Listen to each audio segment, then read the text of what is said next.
Hello everyone, কেমন আছো তোমরা সবাই? আশা করি তোমরা সবাই খুব খুব ভালো আছো আর আমিও বেশ ভালোই আছি। তো আজকে হচ্ছে ফ্রাইডে আর এখন আমি ফিরছি ডিউটির থেকে। ওয়েদার তো দেখতেই পাচ্ছ, খুব সুন্দর রোদ ঝলমলে একটা ওয়েদার। তো ডিউটি থেকে এসে খুব তাড়াতাড়ি আমি ফ্রেশ হয়ে নিয়েছি, স্নান টান সেরে এখন আমি একটুখানি রেডি হচ্ছি, কারণ আমি বেরোবো। আর আজকে আমাদের 3 বান্ধবী মিলে একটা ডিনারের প্ল্যান আছে। তো যেহেতু ফ্রাইডে নাইট, তাই কিছু তো একটা করা যেতেই পারে। আর এই 2 বান্ধবীর সাথে আমার অনেক দিন দেখা হয়নি, তাই ভাবলাম চলো আজকে ফ্রাইডে নাইটে কিছু একটা প্ল্যান করা যাক। যেহেতু ডিউটি থেকে এসে একটু টায়ার্ড তো লাগবেই, তাই নিজের টায়ার্ডনেসটাকে একটুখানি ঢাকার জন্য যেটুকু সাজুগুজু করার দরকার খুব তাড়াতাড়ি সেটুকু সাজুগুজু করে নিচ্ছি।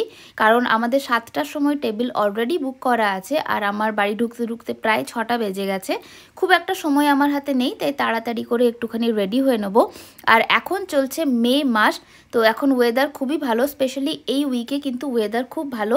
তাই ফাইনালি আজকে কোনো উইন্টার ক্লোথ বা মোটা কোনো জ্যাকেট ছাড়া আমি বাইরে বেরোতে পারবো।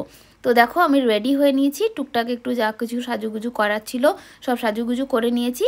এবার আমি খুব তাড়াতাড়ি বাইরে বেরিয়ে যাব, কারণ অলমোস্ট 6:30 বেজে গেছে। এবার যদি আমি না বেরোই তাহলে আমি টাইমের মধ্যে পৌঁছাতে পারবো না। তো তাড়াতাড়ি করে হাতে পরে নিলাম আমার এই ঘড়িটা।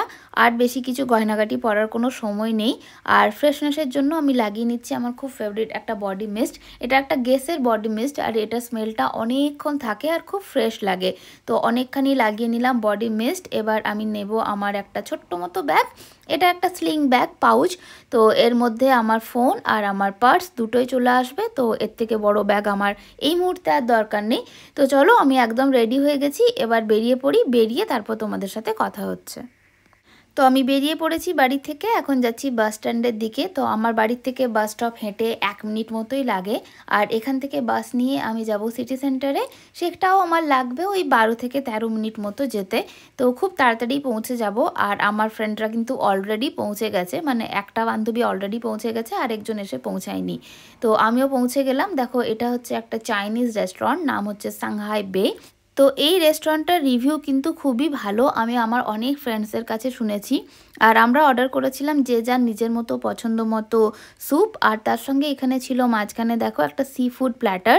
এর মধ্যে অনেক রকমের সি ফুড ছিল, গার্লিক অয়েলে বয়েল করা। আর সঙ্গে ছিল একটা সিঙ্গাপুরিয়ান নুডলস, যেটা টেস্টটা আমার খুব ভালো লেগেছিল। আর এখানে ছিল একটা বয়েলড চিকেন, যেটা আমার একদমই পছন্দের ছিল না, আর আমি এটা খাইও নি। আমি ওই নুডলস আর স্যুপ আর এই সি ফুড প্ল্যাটারটাই খেয়েছিলাম।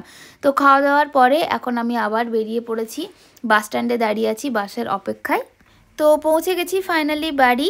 সিটি সেন্টার থেকে 10 মিনিটের মাথাতেই আমি বাড়ি পৌঁছে যাই, খুব কাছেই আমার বাড়ি সিটি সেন্টার থেকে, তাই বেশিক্ষণ সময় লাগলো না। আর এখন প্রচণ্ড টায়ার্ড লাগছে, ফ্রেশ হলাম। টায়ার্ড লাগাটাই স্বাভাবিক, কারণ সারাদিন কাজকর্ম, তার ওপর বন্ধুদের সাথে এত গল্প হাসি মজা করে এবার টায়ার্ড লাগছে। তো ভেবেছিলাম শুয়ে পড়বো, বাট ভাবলাম চলো একটুখানি মুভি বা কিছু দেখা যাক। তো নেটফ্লিক্স অন করলাম, দেখি কি দেখা যায়। শুনছিলাম এই চামকিলা মুভিটা নাকি খুব ভালো করেছে। তো চলো এখন আমি এটাই দেখি, জানি না কতক্ষণ জেগে থাকতে পারবো।